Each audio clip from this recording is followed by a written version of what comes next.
Hello my friends, and welcome back to another Baldur's Gate 3 Mechanics Deep Dive. Hope you're all doing well. Today we're going to be looking at one of the most important and powerful spells in the game, Conjure Elemental, and its cousin, Conjure Minor Elemental. This is one of the biggest late-game power spikes available to any party in Baldur's Gate 3. It's so strong that the easiest way to think about the summons that you get from this spell line is as if you were adding a whole extra character to your party every time you cast it. 6-level spell slots are some of the game's most valuable resources, and Conjure Elemental is one of the very best ways to use it, so it's very important to understand how this spell works. But it's also very complicated. Conjure Elemental has 8 different available summons, 11 if you add the 3 from Conjure Minor Elemental, and each of those 8 different summons has a minimum of 3 unique abilities, so that level of complexity I think can easily put people off from making use of this spell, and therefore leave a very powerful tool on the table. So today, just like I did recently for Beastmaster summons, I'm going to go over each of the summons from the Conjure Elemental line, talk about what they actually do, their strengths and weaknesses, and more importantly, which ones are best to use for which kinds of parties, and which of their many abilities to actually focus on using in play. Now, before I begin, I do want to take a quick moment to say thank you so much to Kili Damortoy for the $5 donation, Tarantula for the $5, Caleb Thompson for the $5, and Josh Hobbs for the $5, as well as Johnny Metonymic, Fenny XO, and Rajiv Alexander for becoming channel members. Thank you so much, my friends. I really appreciate the support. It really means a ton to me. Also, I wanted to mention that I'm finishing compiling over the next couple of days questions for the AMA that I'm doing in celebration of having hit 100,000 subscribers. So if you have any questions for me about games, about doing YouTube, or personal questions, feel free to leave them in the comments below. I'll answer as many as I can. All right, let's talk elementals. So let's start with Conjure Minor Elemental. So this is a 4th level spell, meaning it's available starting at level 7 to most parties, and it can be used, it has 3 options, so it can be used to summon 1 Azer, or 2 Ice Mephits, or 2 Mud Mephits. Each of these is mutually exclusive, so one character can only have one of these 3 types of summons active at a time, but each character in your party could, if they all knew this spell, each have one of them active for up to 4 Azers or up to 8 of the different types of Mephits if you wanted your whole party to be casting it. The main advantage to this spell, of course, is that it gives you a ton of extra action economy on the battlefield, and it's available relatively early, starting at level 7. So while this isn't as incredibly powerful compared to other similar level summon spells as Conjure Elemental, the big brother of this spell, it's still an incredibly powerful tool, and it can be really helpful to understand how these different summons work. We're going to start with the Azer, so let's go ahead and summon one of these. I know this is everyone's favorite, so you can swoon as much as you like in the comments. The Azer has 39 HP and 20 armor class, which at level 7 is really not bad at all. 39 health is definitely a little low, but 20 armor class is probably on par with what your party members have at this point in the game. And so by buffing its hit points with a spell like Aid, you can easily have this be a totally reasonable off-tank for your party. 20 AC, enemies will miss a reasonable percentage of the time, and even with only 40 health, it will still usually take at least a couple attacks before it goes down, and if you're increasing its health further, the Azer can make a pretty reasonable tank. That's what you're usually going to use it for, especially as you keep leveling up and your party members' health and armor class increases. Enemies will often target the Azer because if your party has, say, an average of 22 armor class, the enemy AI will tend to target the thing it can hit most easily, which with the Azer's 20 AC, it will often be, but they'll still miss it pretty frequently because 20 AC isn't that bad.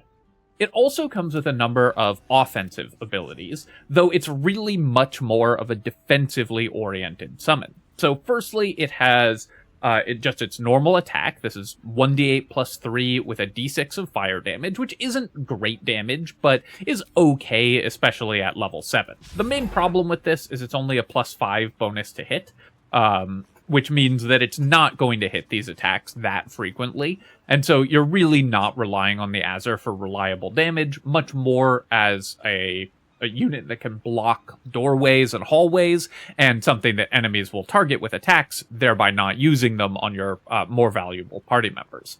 In addition to its normal attack, it also has Searing Smite, which it can use once per battle for a little bit of extra fire damage. You can use this particularly against enemies that are guaranteed to be hit. And this, when it lands, is actually totally reasonable damage, especially at level 7 when you first get access to this summon. It's free to use because you can use it once per battle. So if you have the enemy under the effects of Hold Person, or if you've knocked them prone or given advantage on attacks against them in some way, landing the Searing Smite from the Azer will add a decent amount of damage. In addition to that, it also comes with the 3 hammer weapon actions, which are all pretty solid.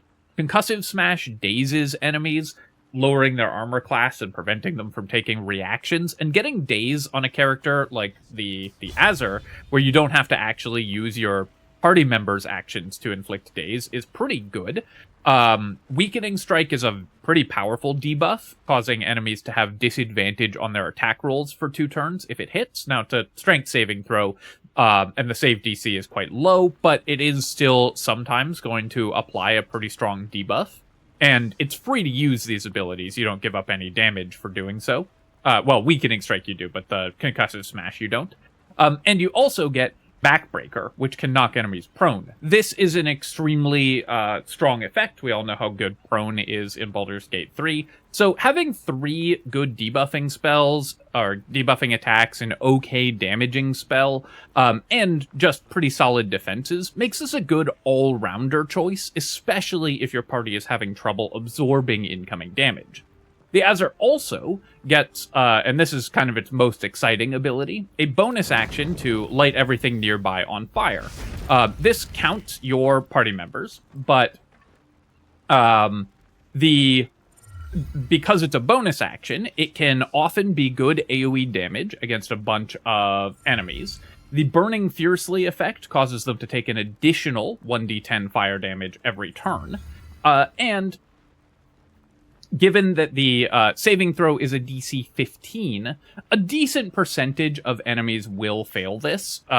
Constitution save is usually the worst to target, but since this is a bonus action that you can repeat every single turn for just the potential to get extra damage, you will get decent damage out of Overheat, as well as the consistent, if relatively weak, attacks from the Azer, while it's also absorbing hits.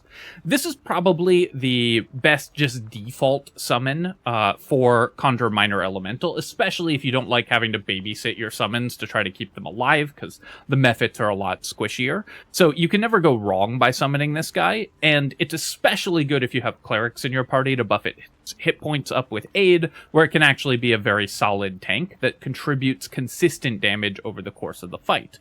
The parties that are most likely to use the Azer are ones with clerics, ones that need an extra tank, so if you only have like a single melee character in your party, this can make a great secondary tank for the party, and any player that just likes to have a pretty solid advantage that you don't have to think too hard about, this one's always going to be great. Next up, the Ice Mephits, my personal favorite option from Conjure Minor Elemental. These guys are 2 for the price of 1, so you get 2 Ice Mephits for a single cast of the spell, and they come with 21 hit points and 11 armor class, and can fly. Now, obviously, 21 HP and 11 AC is incredibly squishy. These will die if enemies even look at them funny, but they're a little easier to keep alive than the raw stats would indicate because their best abilities are long range, and they also have flying, meaning they can much more easily position away from where enemies can hit them.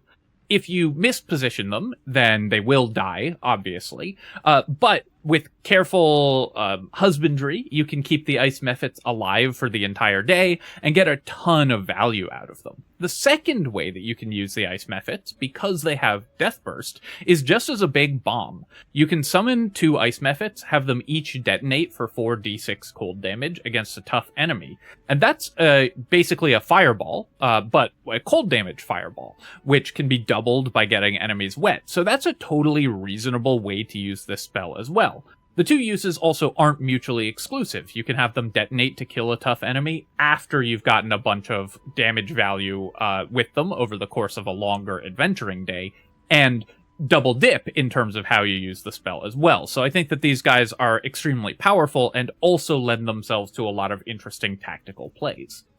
The way that this is mostly going to work in play is that you're going to keep them at extreme long range from the enemies using their flight abilities, and you're going to be spamming chromatic orbs on the enemy. Each of them casting chromatic orb for cold, you're essentially trading your 4th level spell slot for 2 casts of a 1st level spell every single turn, because they can keep casting chromatic orb for cold turn after turn after turn. Their hit chance isn't great. They only have a +4 to hit. And the saving throw on knocking enemies prone on the ice surface is only a DC 12. So they won't be as effective as if you were casting the spell yourself. But every single enemy being attacked twice more with cold damage and having to make a dexterity saving throw or fall prone and get stunned every single turn is awesome. And these guys can be extremely annoying for your enemies, as you might imagine, just by looking at them. They also come with a pretty decent melee attack. You usually don't want to use them in melee, but this is a pretty powerful attack with +2d6 cold, in particular in parties that are focused around lightning and cold damage, and so are often getting enemies wet. This will then be 1d4 +1 plus 2d6 doubled, or a pretty huge burst of damage, especially considering that both Ice Mephits can do this. And if you're grouping enemies together using effects like Conjure Minor Elemental, or like Minor Illusion, or the Illithid Black Hole power, the Ice Breaths can be layered on top of them for a big burst of damage as well, without even having to detonate them. And then finally, Death Burst is very powerful. It's a very large AoE, 4d6 cold damage, and you can have them each do it in turn for 8d6 cold damage, which can then be doubled with the wet condition, for a huge burst of damage on enemies. It's kind of like casting Cone of Cold, which is a 5th level spell, if you use Death Burst. The Death Bursts will also go off if they die naturally, though they'll only do half damage in the case that happens, compared to activating it manually. So basically the way that you're going to use the Ice Mephits is, in easier encounters, they're going to hover at long range, spamming chromatic orbs. Or you can use them to charge in and burst down groups of enemies at the start of encounters using their Ice Breaths. And then in more difficult encounters, you can choose to sacrifice them, or before the end of the day, when you're going to long rest to get the spell slot anyways, you can choose to sacrifice them with Death Burst for a massive burst of damage. This is a very powerful tool. It's extremely flexible. You can get a lot of strategy out of it. Obviously, it's at its best in parties that are focusing around lightning and cold damage already and getting enemies wet regardless. But throwing a water bottle and then just having your Ice Mephits explode on an enemy is a great way to one-shot an encounter, and something that you should always consider having in your back pocket. And finally, we have the Mud Mephits, who I think are a much more niche option than the other two summons from Conjure Minor Elemental. They have 18 HP and 11 armor class, meaning that they'll die in a single hit to pretty much any enemy starting at level 7 when you get this spell, and obviously that just gets more true as you continue to level up throughout the game. But they do come with some pretty decent offensive abilities. The problem is that they're all relatively short-ranged, so unlike the Ice Mephits, who can sit at long range and spam chromatic orbs, the Mud Mephits have to be up relatively close or use this Mud Fling ability, which is a very low damage ability and much less exciting than the ability to cast Chromatic Orb. It has no additional effect, it's just damage, and with a low chance to hit and only 1d4 plus 1 damage, it's not worth spending your 4th level spell slot on casting this ability. The things that are their melee attacks, which are very strong. 3d6 plus 1 is a lot of damage, but in practice is going to be less damage than the Ice Mephits most of the time, because those, if you're melee attacking an enemy, you're going to go out of your way to get that enemy wet and double the cold damage. Mud Breath which doesn't do any damage, but will restrain creatures, and it uses a special version of restraint, the muddy condition, causing them to have half movement speed, attack rolls against them have advantage, and their attack rolls and dex saves have disadvantage, and it also removes burning, and they become resistant to fire damage while they're muddy. This is with a dexterity save, and the save DC is, again, only 12. So, again, unlike the Ice Mephits, the Mud Mephits Breath is a powerful crowd control effect, but because it doesn't come with a bunch of damage, and enemies won't take half damage on a successful save, it's hard to get close without this character, without this unit dying as well. It's not going to be that useful. The main use for the Mud Mephits is their Death Burst, which, despite the tooltip here, does 4d6 force damage, not bludgeoning damage, so very few things will resist it. Some enemies are also vulnerable to force damage, so that's going to be the main use, is using them as a big force damage bomb against enemies that are vulnerable, and it does also do the same muddy condition on their death here. But most of the time, if you want this effect, you're just going to be better off blowing up Ice Mephits rather than the Mud Mephits. These guys are pretty tough to use compared to the Ice Mephits, and usually are not going to be the pick. There is one final kind of important trick to know with Conjure Minor Elemental, though. If you summon another Conjure Minor Elemental, the ones that you currently have in play do die and get the explosions. So if it looks like they're going to die anyways, and you want to resummon them regardless, you can put them in a position where you can explode them and get a little bit of damage value. That's not going to come up very often, but it is kind of fun to know, and it's also important not to do that by accident and hurt your party members. Next, let's talk about Conjure Elemental. And this, of course, like I said, is one of the most important and powerful spells in the game. Basically, any use of this spell is adding a whole extra character to your party. Conjure Elemental has 8 different casting modes, depending on what spell slot you use and which you choose. With a 5th level spell slot, you can summon an air, earth, fire, or water elemental, and with a 6th level spell slot, you can summon an air, earth, fire, or water Myrmidon. These, again, are mutually exclusive, regardless of the spell slot, so if you summon an elemental and then summon a Myrmidon, you'll lose your elemental, though again, each party member can have one copy of this spell running at once. This is typically going to be the highest priority use of your 6th level spell slots for party members that have access to this spell.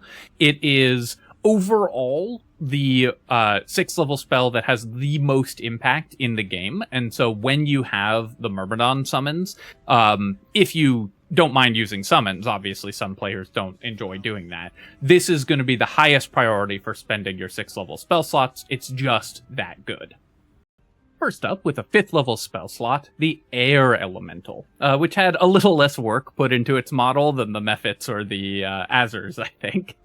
The Air Elemental costs a 5th level spell slot for Conjure Elemental, and comes with 90 hit points and 15 armor class, as well as a laundry list of resistances.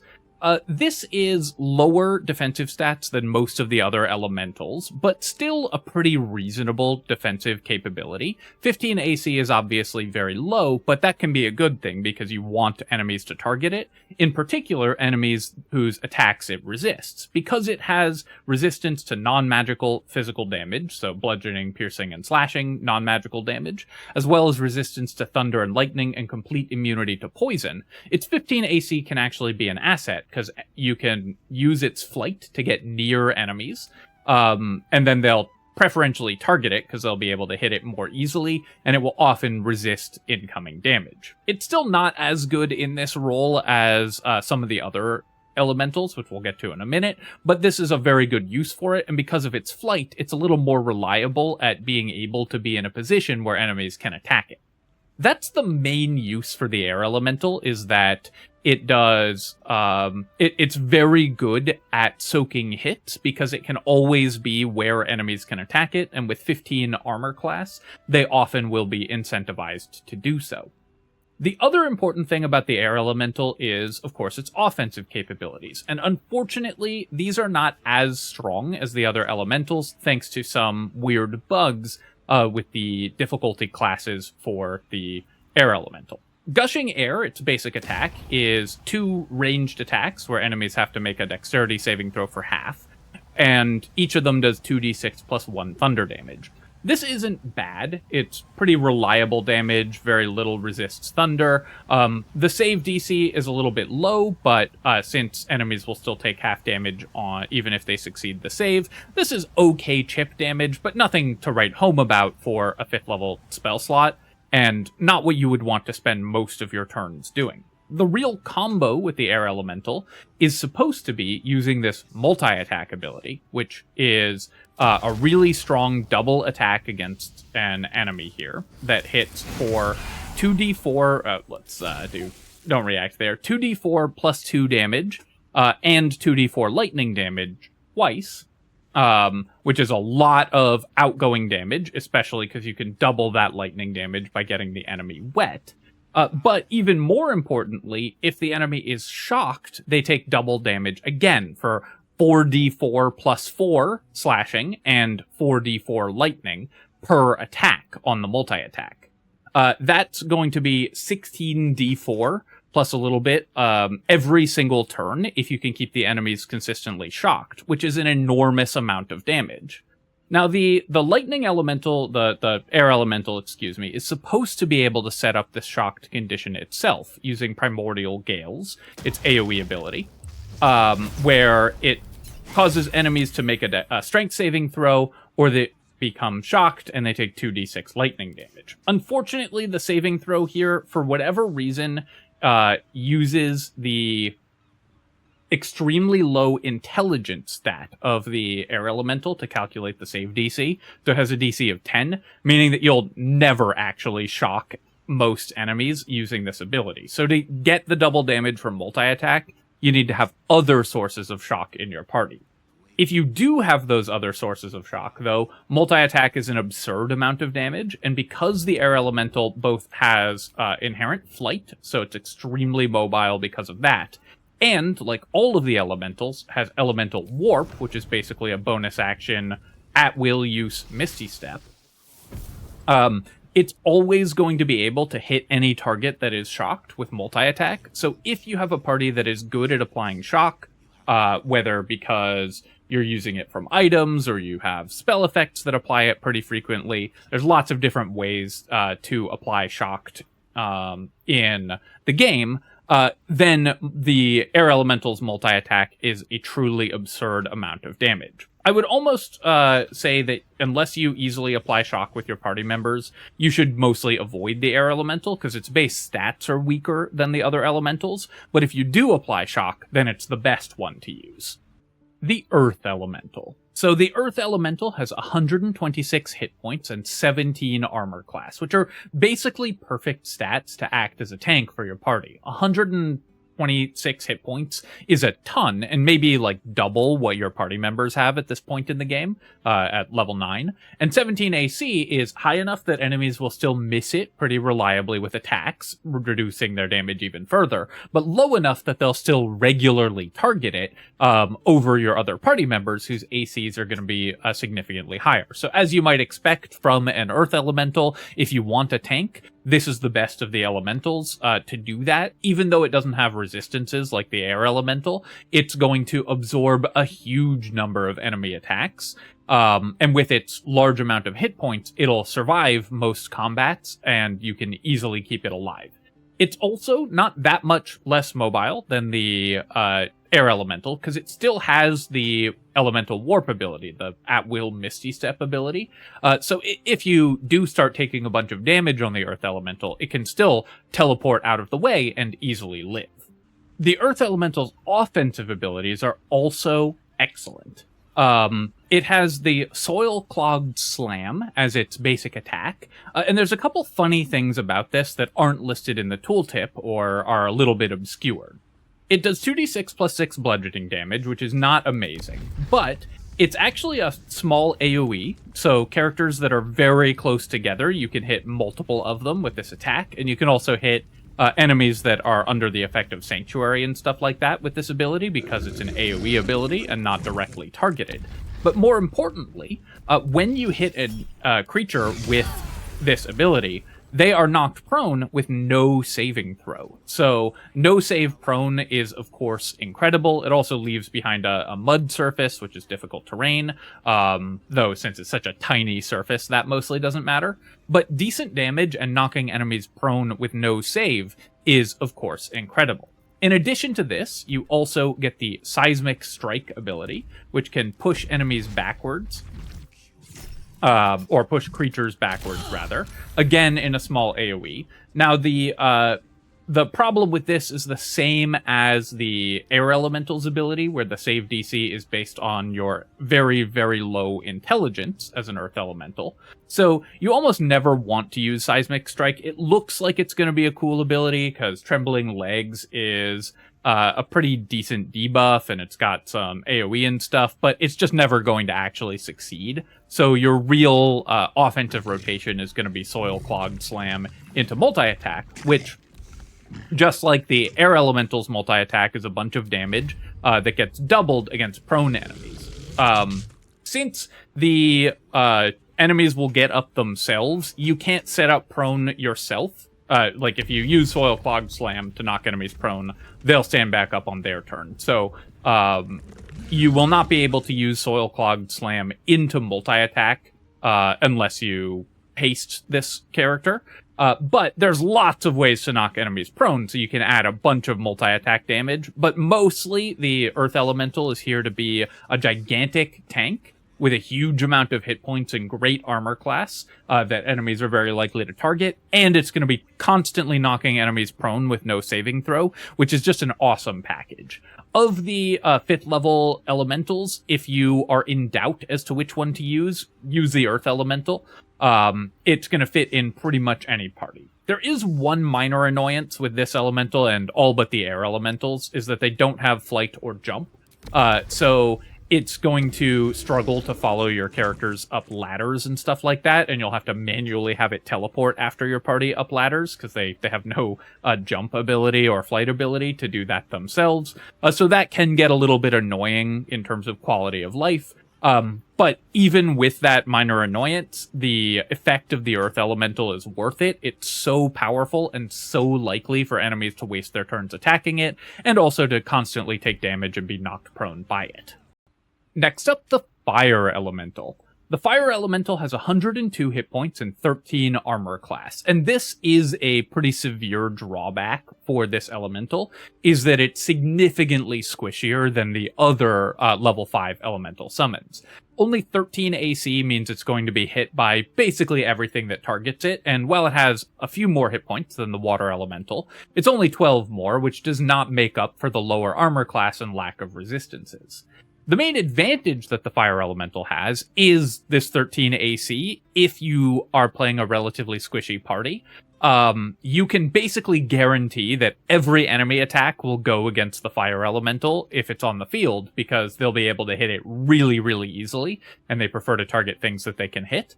And so the Fire Elemental can tank even for a very low armor class party. So if you have a party of like 15 AC characters and really need something to absorb hits for them, the Fire Elemental's a good option.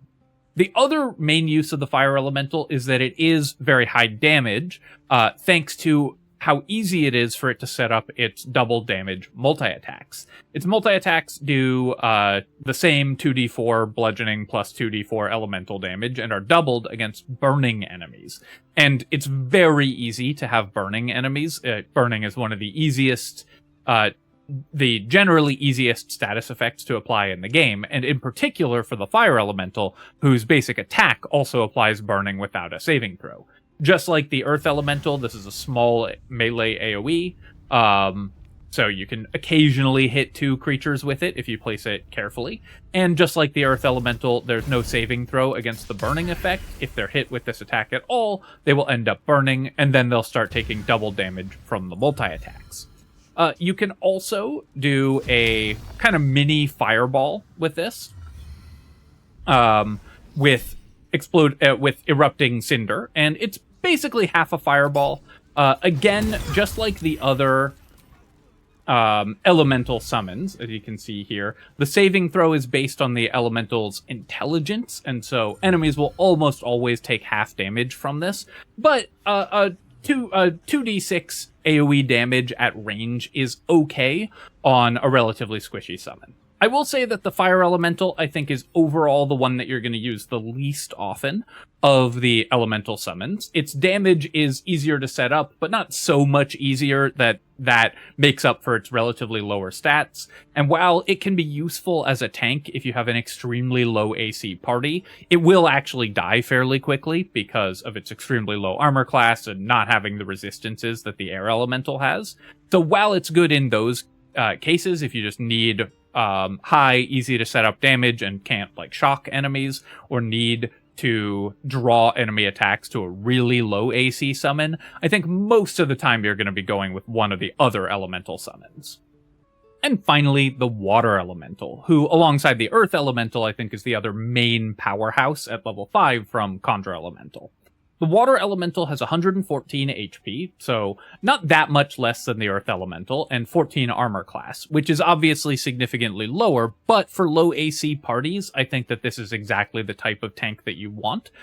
So the Water Elemental fills that role even better than the Fire Elemental, with more hit points. One more AC means enemies will still target it, but they'll miss 5% more often, which can be pretty helpful. And more importantly, it also has these resistances, which the Fire Elemental doesn't get.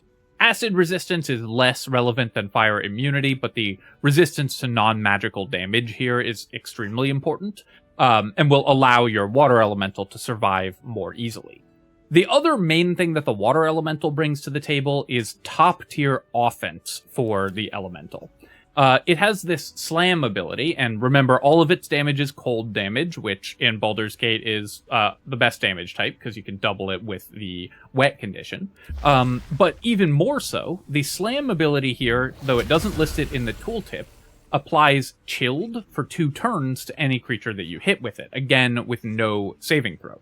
Chilled is a condition that doubles, here, let me go into turn-based mode, that causes creatures to be vulnerable to cold and resistant to fire, just like the wet condition. But being able to apply this with no saving throw with an attack that itself does cold damage is great. And, as you might be able to guess, the trigger condition for doubling the multi-attack damage for the Water Elemental is enemies being chilled. So you hit them with your melee attack, or your weird AoE attack that the elementals get, make them vulnerable to this damage type, and then also double the damage that you're doing. So it becomes, the multi-attack damage becomes effectively 8d4 cold damage twice over for an enormous burst of damage with the multi-attack. This amount of damage is just ridiculous. So you can chill a creature and then hit it with a multi-attack. And you can see here we do 2 different attacks. Obviously, Gale is reducing a lot of the incoming damage, but it's vulnerable and taking 4d4 cold damage he's vulnerable and taking 4d4 cold damage for 8d4 with just one of the 2 attacks connecting. So despite his arcane ward, he's still taking damage, which is pretty impressive given that he's an abjuration wizard. The amount of damage that you can do if you land both multi-attacks against a vulnerable enemy is incredible here. You also get the Winter's Breath ability, which, unlike the other elementals, where this third ability is kind of a non-starter, the Winter's Breath ability for the Water Elemental is incredible. Not only is it a big AoE cold damage attack with a saving throw for half damage, so enemies will take a lot of damage, especially if they're wet, it also, again not listed in the tooltip, leaves behind an ice surface for the entirety of the AoE of the attack. And also, unlike the other elementals, it properly calculates the save DC using the elemental's strength for some reason, but at least it's not its extremely low intelligence. And so the save DC is 16 instead of the 8s to 9s that the other elementals are working with for these spells. So enemies will very frequently take the full damage from Winter's Breath, and it's a big AoE, basically half a cone of cold, in terms of its damage output. And they'll very frequently fall prone on the ice surface that Winter's Breath creates. So you have an incredibly high burst damage with the multi-attacks against chilled enemies, which you can make vulnerable to your ice damage. And you have a great AoE crowd control ability that also does excellent damage, in addition to being pretty survivable. This makes the Water Elemental the best of the elementals from an offensive standpoint, because it provides crowd control, tons of damage, easy vulnerability to its own damage type, and overall the best condition applications as well. It's definitely less survivable than the Earth Elemental with lower HP and lower armor class, but survivable enough, and the lower armor class can actually be an advantage in some cases. So most of the time you're going to be choosing between the Earth Elemental if you need more defenses, and the Water Elemental if you need more damage. Typically, I think that the Earth Elemental will slightly win out because summons, I think, are best used for their defensive capabilities most of the time. You want enemies to be targeting them, so the one with the greatest survivability is often going to be the pick. But in a cold damage party, or a party that easily, that just needs a little bit more damage, or needs a little bit more AoE, the Water Elemental is also incredible. And also, just like the Fire Elemental, in a low armor class party, it can also tank for you very efficiently, because enemies will target it. So either the Earth Elemental or the Water Elemental are incredible choices. The Air Elemental is a little more niche for parties that can apply Shock, and I think you'll usually avoid the Fire Elemental with your 5th level spell slots. And jumping into the level 6, Myrmidons. So if you cast Conjure Elemental with a 6th level spell slot, you get one of these. Let's start with the Air Myrmidon, who also looks way cooler than his Air Elemental cousin.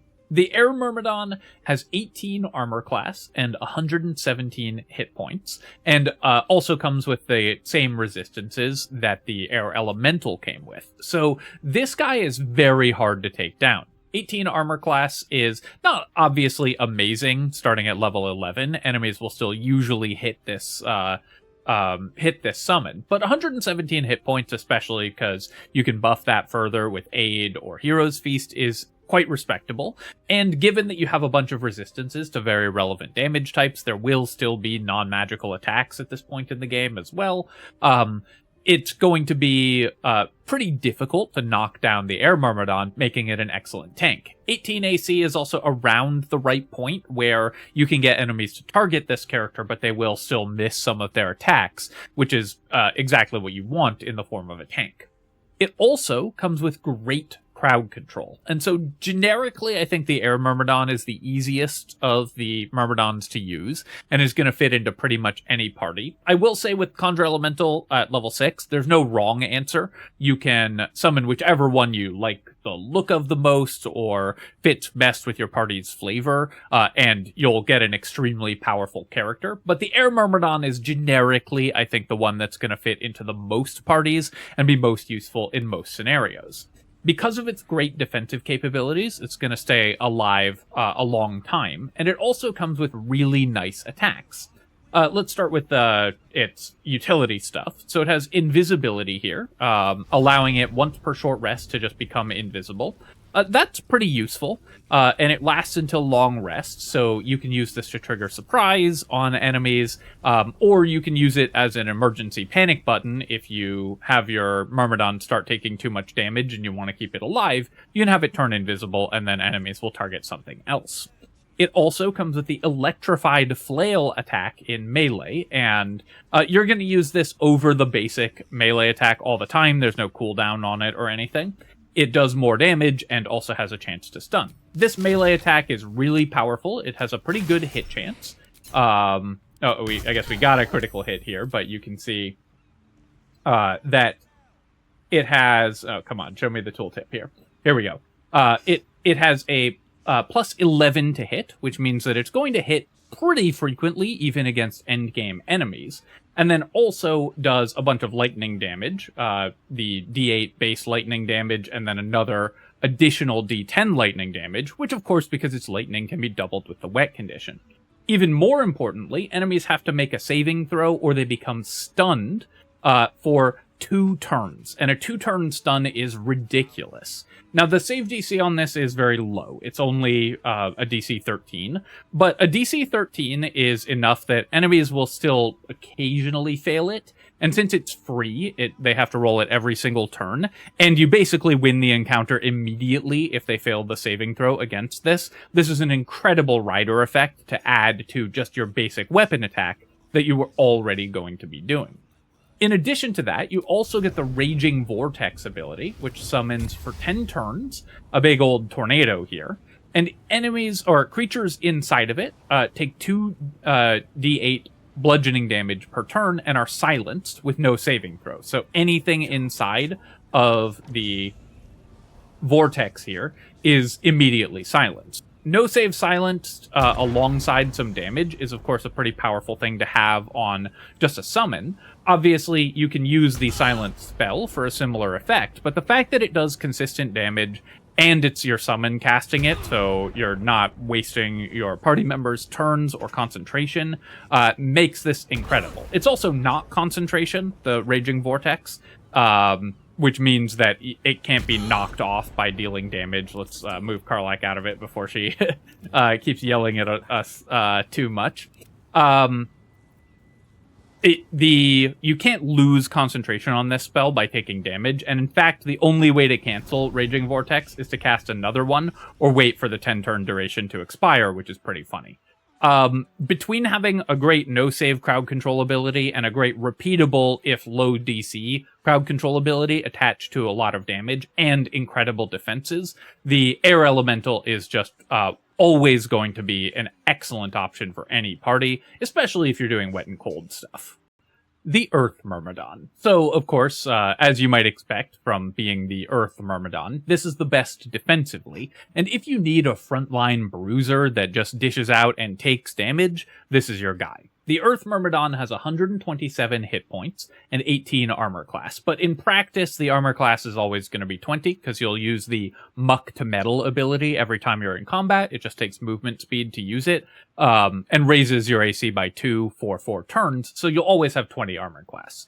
20 armor class is basically the perfect amount for one of these summons to have in the end game. In order to draw enemy attacks, it'll usually be lower than most party members' ACs, but still high enough that enemies will miss pretty frequently. And it has resistance to non-magical damage, which does still come up even in the endgame, and of course a massive health pool, so it's going to be extremely difficult to take down. The Earth Myrmidon also has just the highest damage just generically of any of the Myrmidons. So when it's up in the enemy's faces, tanking and taking hits and distracting from your party members, it's also going to be doing pretty good damage. Its grounded Thunder Strike ability, which is just its basic attack that it can use every turn, does 9 bludgeoning damage and 3d10 thunder damage, and 3d10 thunder damage is, of course, a lot. And has a saving throw, a DC 13 saving throw, a con save, or they get knocked prone. Now, a DC 13 save versus prone is still good, but obviously a lot less exciting than a save versus 2 turns of stun. But being able to frequently knock enemies prone is still excellent, and you're outputting very good damage while you're doing that with Grounded Thunderstrike. In addition to that, you get a couple other minor abilities. Muck to Metal it costs you 17 feet of movement speed to activate, so basically halves your movement speed the turn that you activate it, slightly less than that, and increases your AC by 2. The tooltip here is actually misleading. It says it reduces your movement speed by 20 feet for the duration, but that's not true. Only on the first turn it takes the movement to activate, but on future turns it has no reduction in your movement speed, so you'll still be able to move 30 feet. Not that that mostly matters, because the Myrmidon, just like all the others, is mostly going to be using the Elemental Warp ability, which is a teleport and not reduced by the movement speed anyways, and the Burrow ability in order to traverse. Burrow is honestly mostly a flavor ability. It does 2d8 bludgeoning damage with a dexterity save for half and has 40 feet of movement. It's a bonus action, so obviously you're going to use it every turn. It'll deal a little bit of damage, and it uses your bonus action, and so it just is a supplementary DPS option in addition to Grounded Thunderstrike. But the amount of damage that this does is somewhat negligible. It can let you reposition easily, though obviously not as well as Elemental Warp, but if you want to reposition and do a little bit of damage, Burrow is a great option to have. The main thing about this character is you're just going to be standing toe-to-toe with enemies with good armor class and good hit points, constantly doing Grounded Thunderstrike, constantly doing Burrow for consistent damage. In addition to your most usual kit, you also have Sludgy Sling, which you're rarely going to use. So this ability creates a 10-foot radius mud circle, and everything that's in the radius has to make a saving throw against it, or they take 2d6 bludgeoning damage. In exchange for your action, that's obviously way less damage than whomping stuff with Grounded Thunderstrike, which is tons of damage. And the difficult terrain from the mud circle is rarely going to be relevant. Also, the saving throw is only DC 13, and completely negates the damage if enemies pass it, so you're almost never going to activate this ability, and can pretty safely ignore it. Just use Muck to Metal to increase your armor class, and use Grounded Thunderstrike and Burrow every turn to dish out consistent damage while tanking. If you need a tank, the Earth Myrmidon is an incredible option. The Fire Myrmidon. So the Fire Myrmidon is also awesome. If you were a little disappointed by the Fire Elemental, but still want a really cool fire summon, don't worry, this guy's got you. Also, again, looks really cool. The Fire Myrmidon has 123 hit points and 18 armor class, but just like the Earth Myrmidon, this will usually be 20 armor class because you can self-cast Haste, which gives you +2 to your AC. Since this is free and you can use it anytime, you're pretty much going to have this active always when you're in combat, so your armor class on this unit will almost always be 20.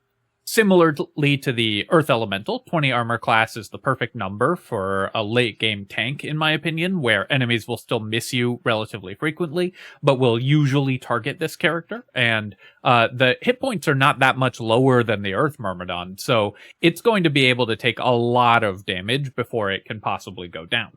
It also, again, has good resistances with the non-magical damage resistance and poison immunity, but also fire immunity, which is a very relevant immunity, even in the late game. Lots of enemies do fire damage, and so against those enemies, though many of them are resistant or immune to fire in turn, so it'll decrease your damage, but against those enemies, you'll be taking a lot less damage on this summon.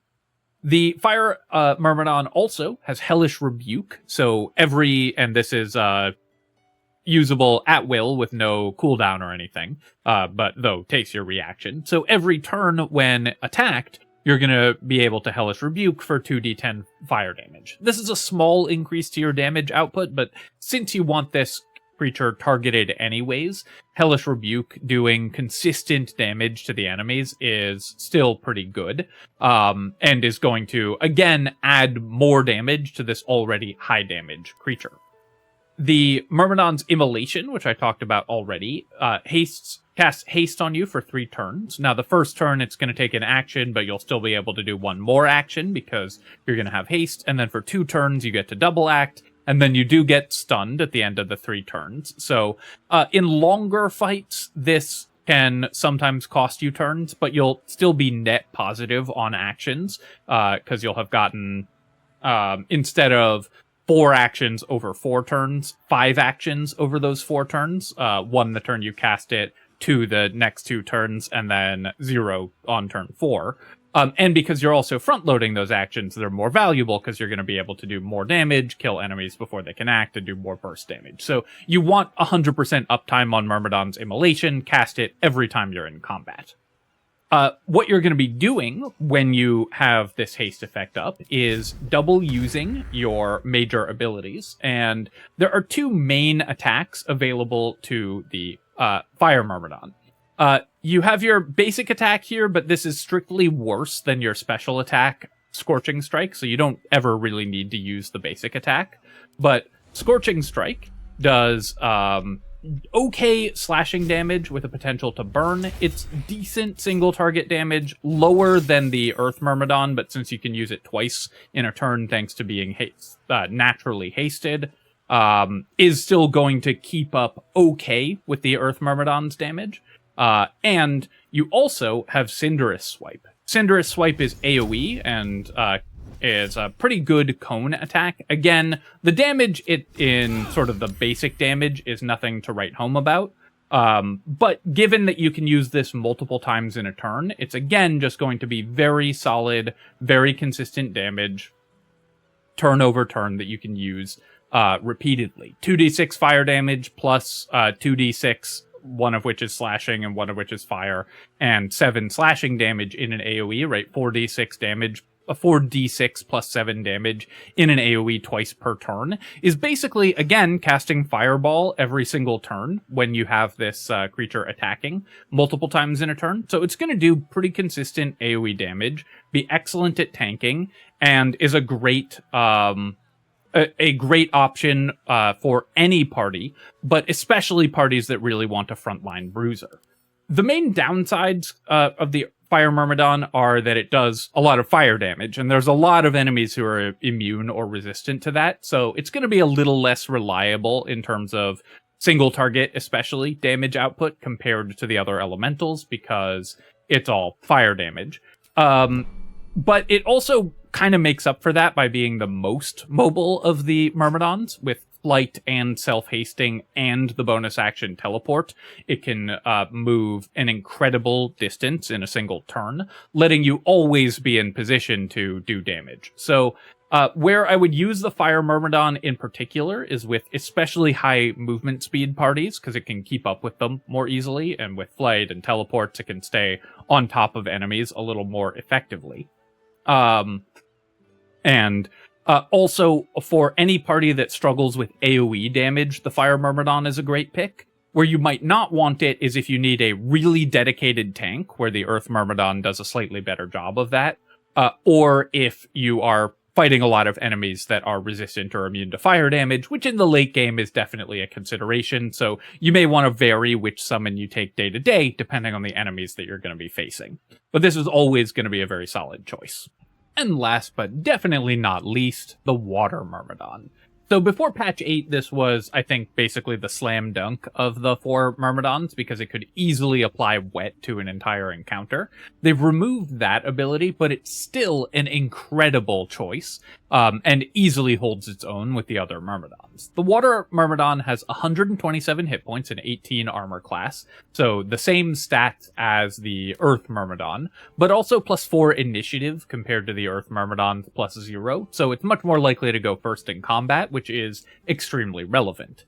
It can't raise its armor class, unlike the Earth Myrmidon, so usually you are going to have this die a little bit faster. 18 armor class is relevantly lower than 20, but in a lower AC party that may be desirable, because again, enemies will be more likely to target it. And it again comes with a bunch of resistances, just like the other Myrmidons. The main advantage to the Water Myrmidon is that it is very solid defensively. Again, we already went over that, but also comes with a great default weapon action in the form of Hyammal Strike. Hyammal Strike is cold damage, so it can be doubled with the wet condition, and because it will attempt to chill enemies, it will also double its own damage in future turns. If you cast Hyammal Strike on the enemy, and just like the Fire Elemental, there's no reason to use the basic attack here. You should always use Hyammal Strike. It has no cooldown or anything and is strictly better. When you hit an enemy with Hyammal Strike, they have to make a DC 13 con save, or they become chilled. A chilled creature, again, is vulnerable to cold damage, so it's going to take double damage from the Water Elemental's future abilities, and also other cold damage that you might do. But also, if you get a chilled creature wet, they become frozen, which effectively stuns them.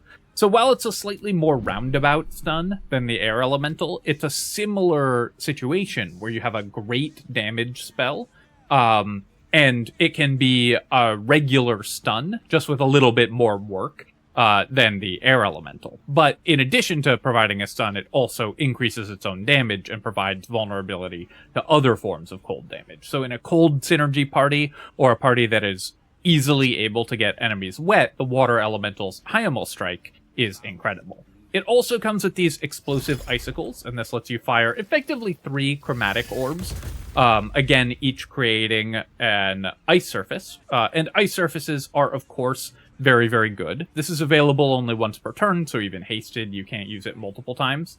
But the downside of this is that, like some of the other elementals, this effect is using the Myrmidon's intelligence as its saving throw, and then also, which is only 8, and uses the intelligence to calculate the save DC for falling prone on the ice. So while this is still pretty powerful, and it's really nice to have a solid long-ranged attack option that has the chance of crowd controlling enemies, you're not going to hit that frequently with Explosive Icicle.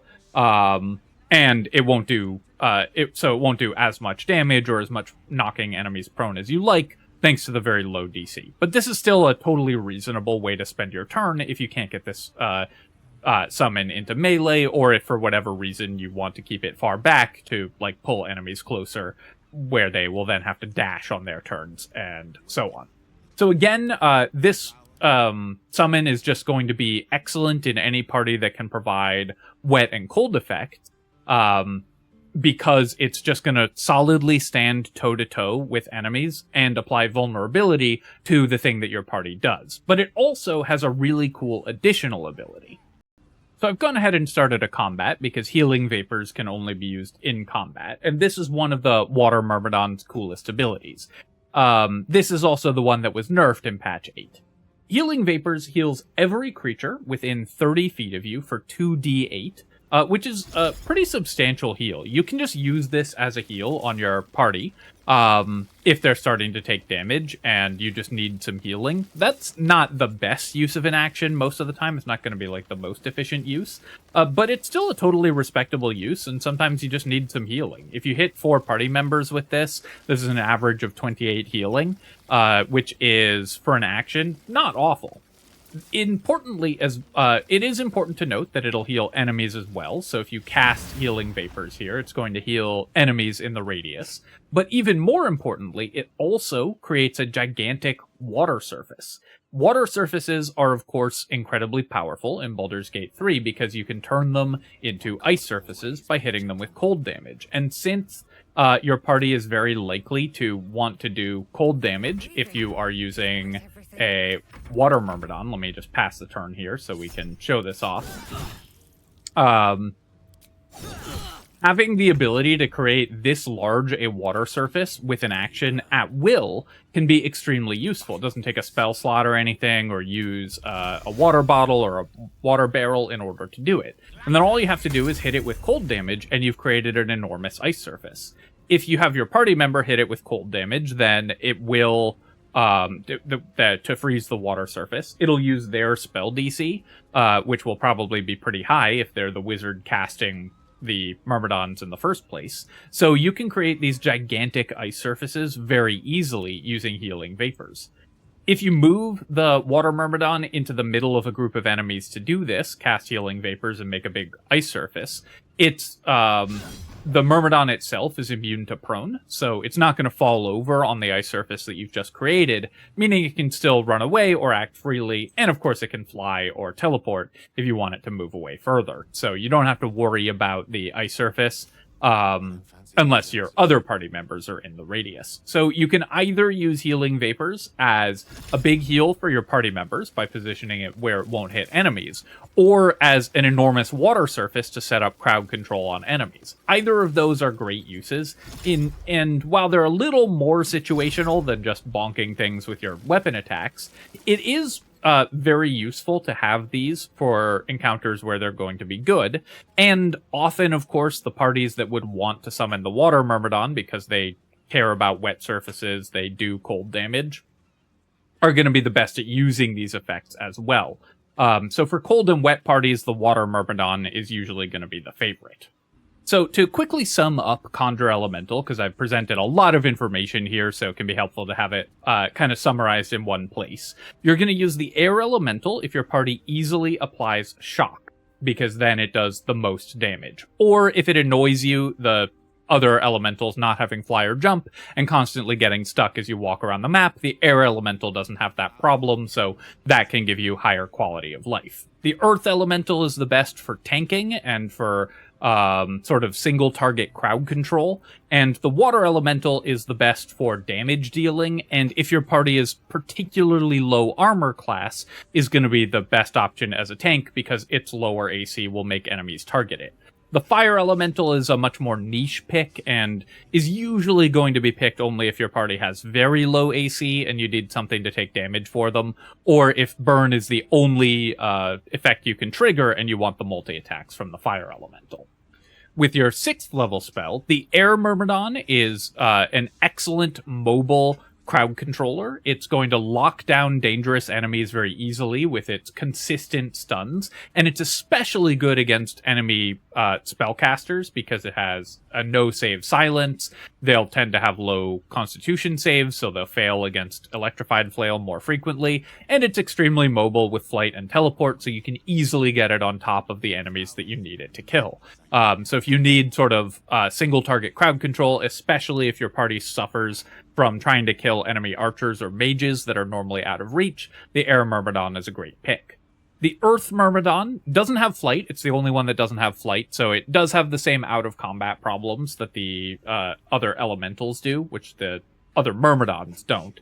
But is the best all-round tank, and if you just want a frontline bruiser, which is often what parties at this point in the game want, the Earth Myrmidon is the best option. It's just going to go toe-to-toe with anything in the game, and usually come out on top.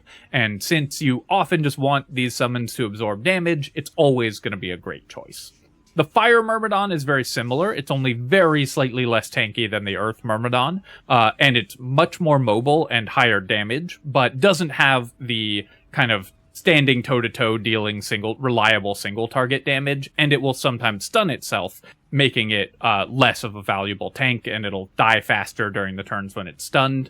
So it's a little less survivable, but higher damage than the Earth Myrmidon, and a little easier to use because of just how fast it is. With flight and teleport and haste, it can get anywhere on the battlefield. Also, especially good if your party is suffering from a lack of AoE damage, because it can basically cast Fireball every turn with its cone attacks. And finally, the Water Myrmidon is the best option if your party uses wet and cold effects, or if you have spellcasters who can easily freeze the water surface. It provides damage vulnerability to cold with its Hyamel Strike. Healing Vapors is a nice emergency healing option that also lets you create a giant ice surface, and it again is going to go toe-to-toe with enemies very easily thanks to its great defenses and extreme mobility. So no matter which of the 4 you choose with the Myrmidons, you're going to end up with a very powerful tool, but hopefully that gives you some idea of in which spots each of them shines the most. Alright, my friends, I hope that you've enjoyed this look at Conjure Elemental, and also, of course, Conjure Minor Elemental. I think that this is a really important spell to understand pretty well, because it really is one of the biggest power spikes that you get in the entire game when you get access to these Myrmidon summons. Having a party member cast them, it really is just like adding a whole extra character to your party. They're just that good, and you should almost always prioritize casting these with your 6th level spell slots when they're available. As always, of course, if you've enjoyed the video, then feel free to leave a comment and hit like. That helps me out with the algorithm, so I appreciate you taking the time to do that. And let me know if you enjoy this type of mechanics deep dive, or if you want to see more just normal character builds. I had taken a little bit of a break from Baldur's Gate 3, but I'm going to be doing more BG3 stuff because I've been back playing it again, so you can expect more of that to come out soon. As always, my friends, thanks for watching. Thanks for sticking with me as we hit 100,000 subscribers. Truly insane milestone. I'll be talking a little bit more about that in the next few days as well, and let me know if you have any questions for the AMA.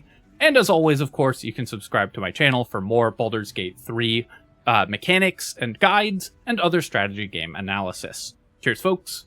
I'll catch you next time.